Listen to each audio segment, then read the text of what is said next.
Welcome back to the pregame show. Chris Bucket here with my buddies, D-Mac, Nexy, now joining me on the show. Guys, this is the first time I've sat in between you, and I got to say, it's a little awkwardly warm. I'm just joking. That was weird. So, guys, let's just get to it. We're talking Friday night kickoff. Short show tonight, but first matchup here, Status Quo versus Ambush. It's the closest matchup in the first round. I can't pick a winner. I actually said, I believe, Ambush in my expert predictions. I'm going to switch it up. I'm going with Status Quo. All right, but anyway, guys, I need to hear why. D-Mac, kick me off here. Who's going to win this match? Well, right here we have the 7th seed in Status Quo versus the 9th seed in Ambush. What's interesting about this matchup is this is a rematch of Losers Bracket Round 6 from Columbus, where Status Quo ended Ambush's tournament. Now, in between, they both obviously made changes. Status Quo, they lose strong side to Final Boss. They pick up Clutch. Mr. Now, Clutch. Ambush, they pick up Macchio from Final Boss, dropping Gunshot.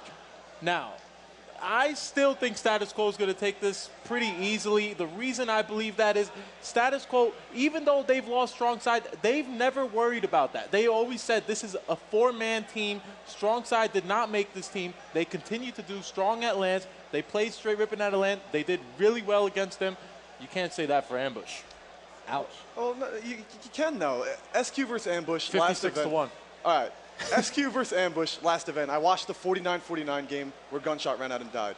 They're going to drop Gunshot, right? They run 2 weeks with Naded. They even gave Captain Anarchy a shot and ended up going with Gilkey over Captain Anarchy. Now, not only that, they had a hard road to get here. And then, on top of that, Tzoxic and Nexus have been living together, practicing for 2 months straight, getting their teamwork solid. I mean, you could say what you want about SQ. Yeah, the land scores, whatever, but this wouldn't be the first time we say SQ is the most prepared tournament coming into the tournament. And, I mean, we said it in Meadowlands. And so you just said that Tzoxic and Nexus are living together? They're practicing daily? They live together all summer long, practicing, getting that teamwork down. They're coming in here meshed, and that was what the land was about, meshing with Macchio. They were teaming for a week and a half with Macchio before they went and landed straight Rippin. Why do you think the scores were like that? Now, let me ask you this, guys. We all know Macchio. We all love the faces he makes. But let me talk about his gameplay. The kid is super aggressive on Final Boss. It looked like he was being held back. The rest of the guys wanted to play passive. Macchio wanted to charge forward. Are we going to be seeing an ambush push tonight? I think we're going to be seeing a much more comfortable Macchio here. He doesn't have to prove himself. He looks at himself like the veteran on this team. He belongs on this team, and he's the captain of this team, even though he's really not yet. He's going to be. Leader. We'll use the leader word. We'll use the leader word. I was talking to Nexus, and he says Macchio has much more of a running gun playstyle. They're dropping a little bit of the strategy that Gunshot brought, and they want somebody who's just going to be able to keep up with them and keep the pressure on the other team. Macchio's a perfect fit for the team. Now, what could be really interesting here is Status Quo. We've seen how they played. They all love to push together. If Ambush is running one at a time, they might get picked off. But, guys, that's first round. It could go either way. We're going to find out. I hope it goes to 5 games. That would be awesome. But the second match, I don't think it's going anywhere near 5 games. It is the brand-new Instinct lineup consisting of Ghostayame replacing Walshy there. And they're facing off against Overnight Sensation, Gunshot, and Eli's new team. Now, you said that Gunshot was the one that ran out and died.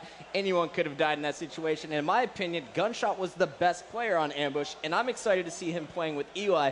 But tell me, what are these guys going to have to do if they want any shot of taking out Instinct? Well, I actually do think Gunshot is a great player. I really do. On Overnight Sensation, there's a lot of talent. Seb, everyone talks about how sick he is online. So I went and watched his films. It's not his host. I mean, the kid makes good decisions. At tournaments, I think he's a little uncomfortable. He's real young and maybe a little inexperienced. But with Gunshot, like you said, really good decision maker. Unfortunately, I just caught him on a bad game maybe. Teaming with Eli, who's been teaming with that forever. They've won some, they've lost some. They've placed top 8 twice last year. It's a good squad for him to be on. The X Factor over there is Wonka. I haven't seen him since Pain X and Halo 2, guys. He's making the return of Wonka. The kid was sick, but I think the obvious thing here is Instinct 3-0. Instinct 3-0. Now, let's just talk about that, D-Mac. I know you were about to agree with him. I'm going to cut you off there. We'll just end it. Instinct. The question is, not if they're going to win this first round, but can they compete with names like Triggers Down and Straight Rippin? Can they take down the 2 juggernauts that have been destroying the season? Well, I really think they can. When you look at what Instinct has done against Triggers Down and Straight Rippin in the past, they've 0-8 against Straight Rippin all time, 0-4 against Triggers Down all time. They're 2-9 in Team Slayers this year. It's just been abysmal all around. Now, when you pick up Ghostayame, you're looking to fill a lot of those holes. Ghostayame, he's going to bring a much more aggressive play style. There's no more hiding. Instinct is going to be, you know, they have Roy, they have Neighbor, two of the best BRs in the game. They're going to finally utilize those.